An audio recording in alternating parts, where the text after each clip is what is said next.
Hello and welcome back to Focus Atlanta again. I am your host, Keisha Lancelin. Thanks so much for continuing to watch.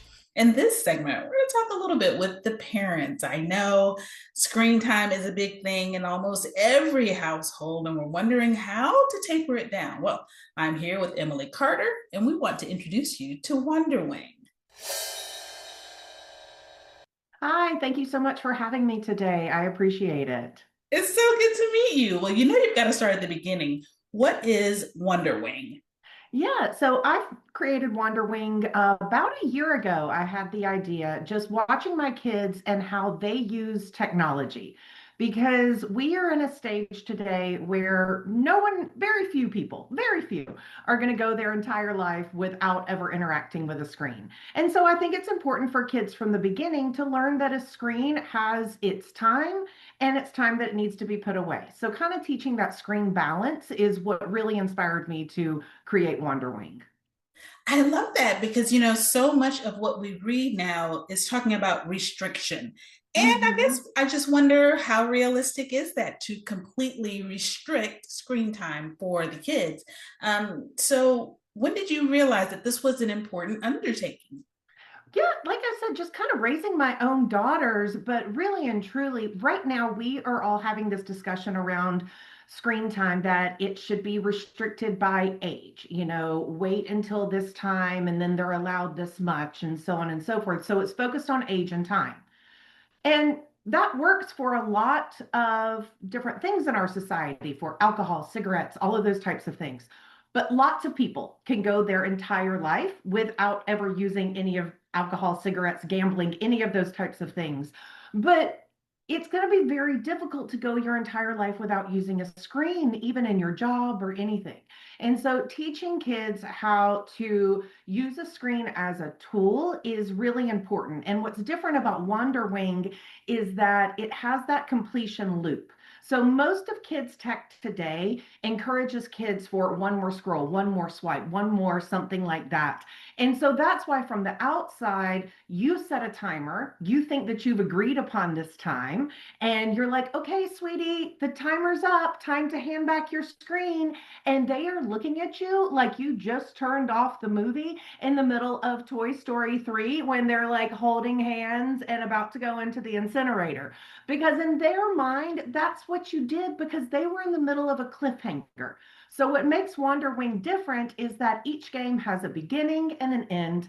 At the end of the game, the kids reflect on what they did, they feel good about it, they earn a Wanderwing, and then they can choose, do I want to move on or not? And giving kids that agency and not just drawing them into an endless scroll is what teaches that screen balance. Oh, wow. That sounds brilliant. So, Thank now my you. next question is what age ranges are we targeting? Who are we talking to? Definitely early adopters, I would say. So around 5 to 11 is what this is great for. So kids where you are just learning about how to use a screen on your own. Your parents aren't sitting with you all of the time, but you want to set up those early habits of beginning and an end, a stopping point, and trying to minimize those screen meltdowns from the very beginning and really starting with a good, what I call screen diet from the very beginning. I love that. I love that. And you may have just answered this question, but what do you want parents to know when they think, okay, how does this make this different? How is this Mhm. different from anything else I've ever done? Yeah. So what makes Wanderwing different is that I there I have zero intention for Wanderwing to babysit or bring your kids in for hours at a time. This is a supplement for you for when you are between activities, when you're waiting in line for something, when you are in the car going somewhere. Those times where you want to help your kids play or do something on their own, but you don't want to schedule it. You want them to do it themselves. And so that's what Wanderwing is here for, to give your kids that prompt to play something. And some of the games are even in real life. So they might challenge you to a thumb war or something like that. And so getting curious yourself and also getting back to play, which is fun. I love it. Well, having said that, I can't let you get out of here without giving us the website. Where can we learn more? Thank you. So go to wanderwing.org. That's WANDERWING.org.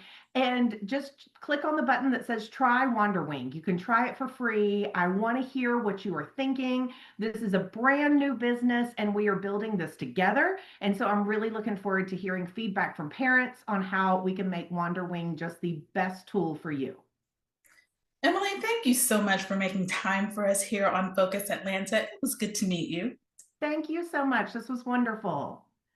All right, guys, there is hope. I know, right? You're thinking, I can't, totally eliminate the screen time, but I'm not quite sure what I want to do with the, smaller kids in the house. Well, this might be the option you've been looking for. Take the opportunity to go to the website and learn more. And stay tuned for more Focus Atlanta. We'll be right back.